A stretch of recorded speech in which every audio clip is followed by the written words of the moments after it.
Hi, everyone. We are here with another guest speaker interview today. We have the pleasure of having with us Mrs. Lisa Shiner. Lisa is a social worker. She is in leadership and management at a private for-profit health company, and we're so glad that she was able to take the time to come and share with the class what she does, how she got into social work, what she loves about her job, and anything else she would like to tell us about kind of what she's doing now. So with no further ado, I'd like to introduce Lisa Shiner. All right. Well, thank you, Laurie, and hello, everyone. I'm Lisa Shiner, and my current position is as Executive Director over Behavioral Health and Social Work. And as Ms. Brown mentioned, it is with a healthcare company. It is a for-profit, and it is a private organization. And that I've been with and the company is called Landmark Health. And I've been with them in this position for almost 3 years. This is a very different career, well, not very different, but somewhat different career path compared to the rest of my career, which I wanted to highlight for you. I know Ms. Brown wanted me to speak about my administrative experience, which is the bulk of my experience in social work. But I wanted to share with you the different positions that I've held as a social worker to illustrate the various fields that are available to any of you who are pursuing this field. So I was one of those who went to, got my master's in social work and then my master's in social work back to back. Luckily, both programs had built in the opportunities for internships. So I've had 3 different internships. I have to say I'm grateful that I had those experiences. A lot of careers don't offer that. But I still had a lot to learn. But I felt, I think, more prepared than some of my peers who were going into other fields that never had an internship. So I had a little bit of an idea of what I was getting into. So my first paying job as a professional social worker was as a psychiatric social worker, where I provided individual and group counseling to a cohort of inpatient women who had a history of sexual abuse, who they were victims of sexual abuse. That was quite an eye-opening experience, working with that population. That is not something I had a background in, but I learned very quickly. And how I did that, because that was not consistent with any of my internship experiences. So what I did is I read up and watched videos and found out who the leading experts were in the field of treating sexual abuse. And I studied up as quick as I could. That organization I worked for was also a private for-profit. And I learned pretty quickly on that that was not a good fit for me, at least at that point, because with private for-profit, oftentimes comes a focus on the bottom line and cost. And I just felt like that wasn't the right setting for me early on in my career. So I pursued another position, this time in medical social work, and worked for a healthcare organization somewhat similar to Kaiser. I think at the time was #2 to Kaiser, although they no longer, I don't think they exist. They eventually went out of business, but it was called Family Health Plan, and worked as a medical social worker primarily with older adults who were in critical care, ICU and CCU units. And I did that for about 3.5 years. From there, I moved because I got married and looked for a job a little bit closer to where we bought a house. And that's where I landed with county government, Riverside Department of Public Social Services. I was hired on as a social work supervisor with Child Welfare Services. And that was, at the time, was a bit of a, that was unique, that someone who did not have child welfare experience would land a position as a supervisor. But this was not the typical social work supervisor position. It was one that was really focused on program development and implementation. And because the focus of that program was about social workers and public health nurses working together, and because of my background, 3.5 years of working as a medical social worker, I was selected because of that experience, working with an interdisciplinary team.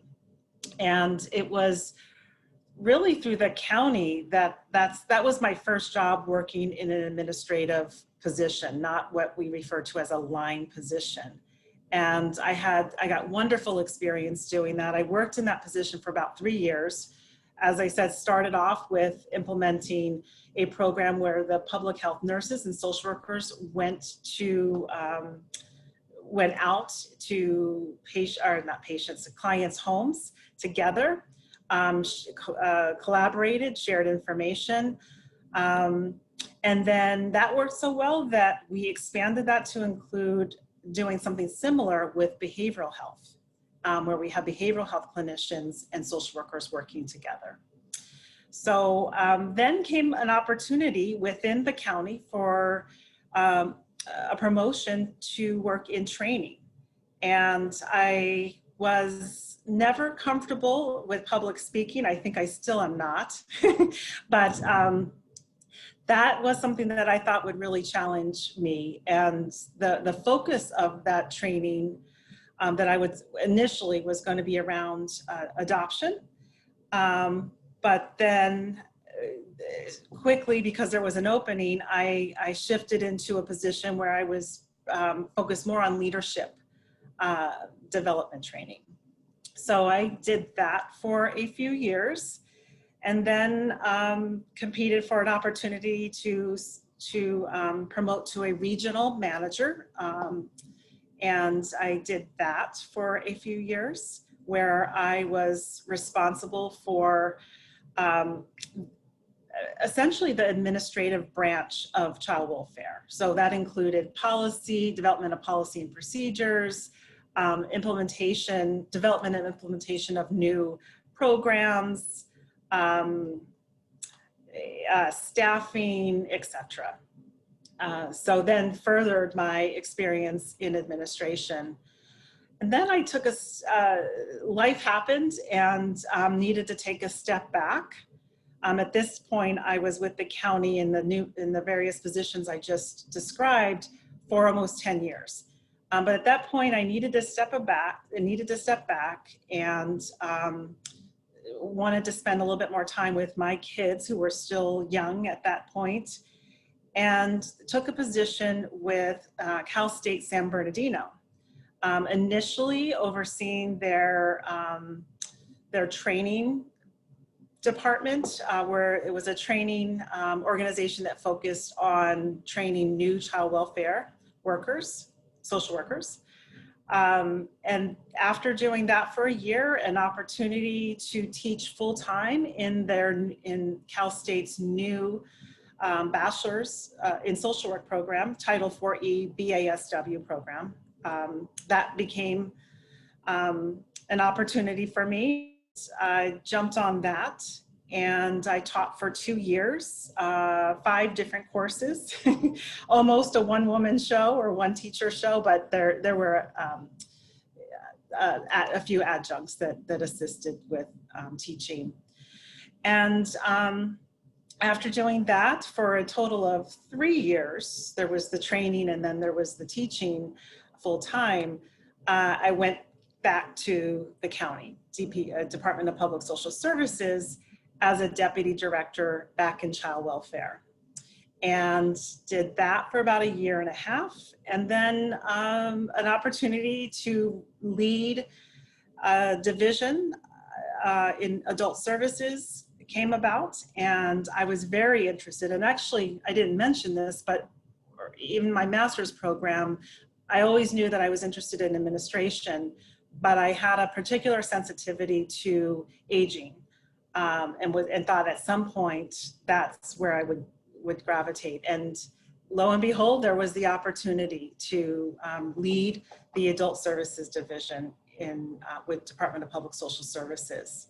So I served in that position, which was eventually elevated to an assistant director for about, I think I've lost track, 6 or 7 years. And that took me up to the point where I was eligible to retire, but clearly too young to retire. I did retire from the county and having a total of 23 years in county government, and to pursue the job that I'm at now. And I was interested, it was through the experiences I had with Department of Public Social Services in my positions that had various interactions with healthcare, and so much is changing with healthcare, has been changing with healthcare. I was really interested to have my next step be a little bit more focused in that arena. So I did what I wasn't sure I would be successful in doing, but was able to land a job with Landmark, and it ended up being just a wonderful culmination of me being able to apply all the different experiences that I've had over the years to be able to create for this fairly new company a social work and behavioral health program, because they didn't really have one. They looked for someone, and that ended up being me to create that structure. So I had all these years of experience to draw from to be able to do that. So that is my, that's a long-winded reply to what are you doing today?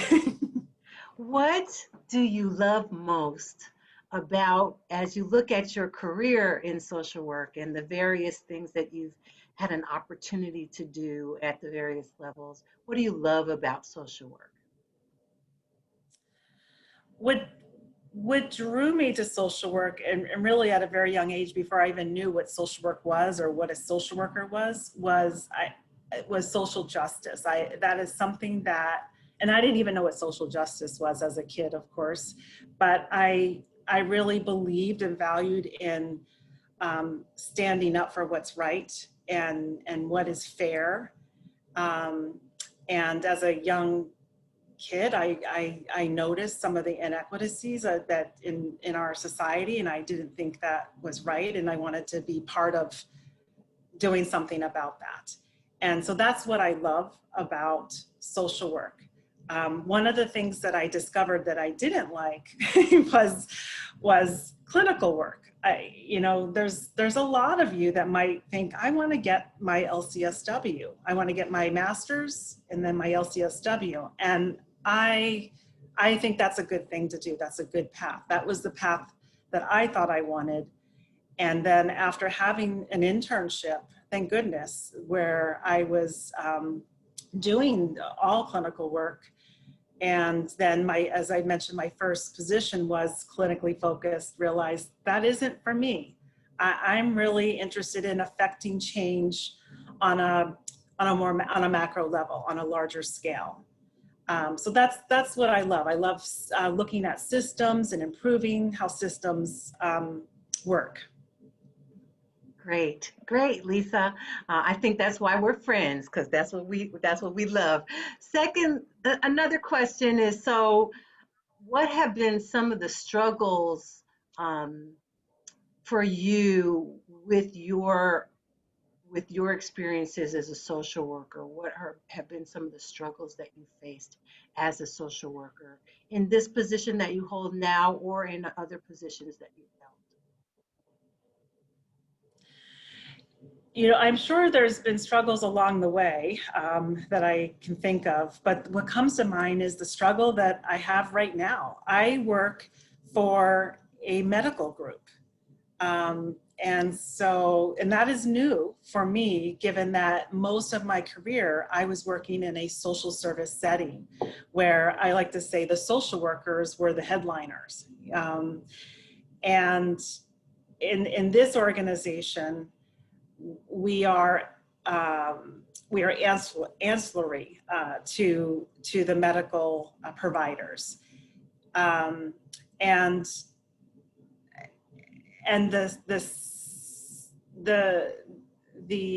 I accepted this position understanding that, you know, social work may not be the headliner of this organization.